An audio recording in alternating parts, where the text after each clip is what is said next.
गुड़गांव आपने घूमा, जीत का दम कांग्रेस भर रही है। किस बलबूते पर आप कह रहे हैं कि आप गुड़गांव लोकसभा की सीट को जीत लेंगे?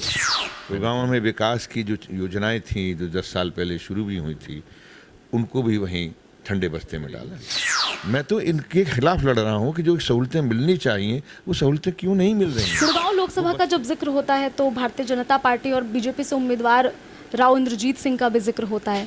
मैं राव इंद्रजीत सिंह का जिक्र करूं तो वो आपके मित्र भी हैं, लेकिन राजनीतिक प्रतिद्वंदी आपके हैं। क्या कहेंगे? वो भीड़ हो सकती है उनके साथ में, मेरे साथ में यहाँ की जनता है, यहाँ के लोग हैं जो चाह रहे हैं कि मैं यहाँ पे काम करने के लिए आऊँ। गुड़गांव लोकसभा चुनाव प्रचार का आज अंतिम दिन है और ऐसे में हमारे साथ कांग्रेस के उम्मीदवार राज बब्बर जी मौजूद हैं। सबसे पहले सर बहुत बहुत स्वागत है आपका। धन्यवाद। सबसे पहला सवाल, गुड़गांव लोकसभा में आपके नाम की अनाउंसमेंट हुई, 3 हफ्ते से ज़्यादा का, लगभग 3 हफ्ते से ज़्यादा का समय हो गया। पूरे गुड़गांव लोकसभा को घूमा आपने, क्या कुछ देखा, क्या कुछ जाना गुड़गांव लोकसभा में? लोग बहुत प्यारे हैं। लोगों के बहुत सपने थे जो पिछले 10 साल में उनको चकनाचूर करने की कोशिश की यहाँ के जो भी जनप्रतिनिधि रहे। गुड़गांव को गंदगी का ढेर बना के रख दिया।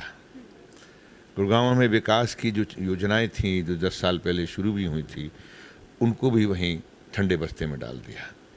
इसलिए एक आक्रोश है पूरे गुड़गांव के क्षेत्र में, गुड़गांव ज़िला में, रेवाड़ी ज़िले में और मेवात ज़िले में।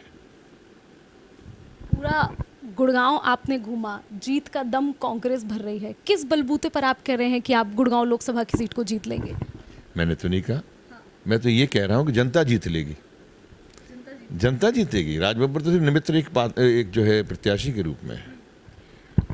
गुड़गांव लोकसभा का जब जिक्र होता है तो भारतीय जनता पार्टी और बीजेपी से उम्मीदवार राव इंद्रजीत सिंह का भी जिक्र होता है। मैं राव इंद्रजीत सिंह का जिक्र करूं तो वो आपके मित्र भी हैं, लेकिन राजनीतिक प्रतिद्वंदी आपके हैं। क्या कहेंगे? नहीं, जब मैं उनके खिलाफ चुनाव ही नहीं लड़ रहा। मैं तो उनके खिलाफ कहाँ चुनाव लड़ रहा हूँ। मैं तो यहाँ पे 20 साल से जो समस्याएं हैं, मैं उनके खिलाफ चुनाव लड़ रहा हूँ। यानी राव इंद्रजीत से बैर नहीं, लेकिन बीजेपी के खिलाफ चुनाव है। ना, मैं पार्टी के खिलाफ भी नहीं लड़ रहा हूँ। अब बताइए, ये कूड़ा जो है सड़कों पर पड़ा होता है तो वो बीजेपी है या वो कोई व्यक्ति है? मैं पार्टी, ना वो पार्टी है ना वो व्यक्ति है। ये कूड़ा किसकी वजह से हुआ? ये अस्पताल जो है, सरकारी अस्पताल, किसकी वजह से टूटा? ये तो जनता तय करेगी ना। मैं तो इनके खिलाफ लड़ रहा हूँ कि जो सहूलतें मिलनी चाहिए वो सहूलतें क्यों नहीं मिल रही हैं। वो बस स्टैंड जो है गुड़गांव का, वो टूटा हुआ पड़ा है, जो मेन बस स्टैंड है, मैं तो उसके खिलाफ लड़ रहा हूँ। मैं तो जो रैपिड रेल जिसके लिए ज़मीन एक्वायर कर ली गई थी, मुआवजा दे दिया गया था, उसके बावजूद भी वो रैपिड रेल 10 साल से बंद पड़ी है।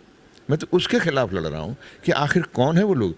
जो डिफेंस यूनिवर्सिटी थी, जो 13 साल पहले जिसकी ज़मीन एक्वायर कर ली गई थी, वो ज़मीन भी एक्वायर कर ली गई, लेकिन डिफेंस यूनिवर्सिटी आज तक नहीं बनी। जो एम्स का जो अभी पत्थर रखा है, वो तो 2 साल से लगातार जो उस गांव की वो संघर्ष समिति है, वो वहाँ पे धरना प्रदर्शन दिया, तो प्रधानमंत्री भी वहाँ पे इस बात के लिए झुक कर गए और वहाँ पर उसका उद्घाटन किया। आपने तमाम समस्याओं को भी गिनवाया, गुरुग्राम लोकसभा की आपने समस्याओं को गिनवाया। मैं आपकी रैली का अगर जिक्र करूं तो आपने गुड़गांव के अलग अलग इलाकों में रोड शो किए, तो वहीं दूसरी तरफ बीजेपी के प्रत्याशी भी अलग अलग इलाकों में रोड शो कर रहे हैं। कई लोग ये कह रहे हैं कि आपके रोड शो से ज़्यादा भीड़ उनके रोड शो में होती है।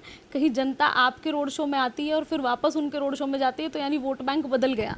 आपने उनको जो कहा ना कि भीड़ उनके पास में होती है, वो भीड़ हो सकती है उनके साथ में, मेरे साथ में यहाँ की जनता है, यहाँ के लोग हैं जो चाह रहे हैं कि मैं यहाँ पे काम करने के लिए आऊँ।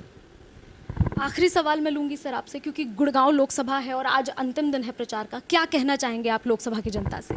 मैं सिर्फ यही कहूँगा कि आपने मुझे बहुत विश्वास दिया है, बहुत दिनों से मैं आपके बीच में हूँ और ये विश्वास को मैं ज़िंदा रखना चाहता हूँ। मैं चाहता हूँ कि आप लोग मुझे अपना प्यार दें और मुझे यहाँ पे काम करने का मौका दें। जो चीज़ें जो सामने इतने दिनों में देख पाया हूँ, जो आपके सपने मैं समझ पाया हूँ, जो आपकी उम्मीदें हैं, मैं यकीन दिलाता हूँ कि मैं आपको निराश नहीं करूँगा। राज बब्बर का बहाया हुआ पसीना क्या वोट बैंक में तब्दील हो पाएगा? राजबब्बर तो जनता के साथ बहा रहा है पसीना, तो वो तो वही जाने, जिनका बैंक है वो जाने। मैं तो सिर्फ वहाँ उनके बीच में चल रहा हूँ। यानी जनता के साथ चल रहे हैं। बिल्कुल। थैंक यू सर, शुक्रिया। हमारे साथ कांग्रेस प्रत्याशी राजबब्बर थे। फिलहाल 25 तारीख को लोकसभा चुनाव होंगे, ऐसे में अब 4 जून को तय होगा कि गुड़गांव लोकसभा का रण कौन जीतेगा। फिलहाल आपको ये वीडियो कैसी लगी कमेंट कर ज़रूर बताइएगा।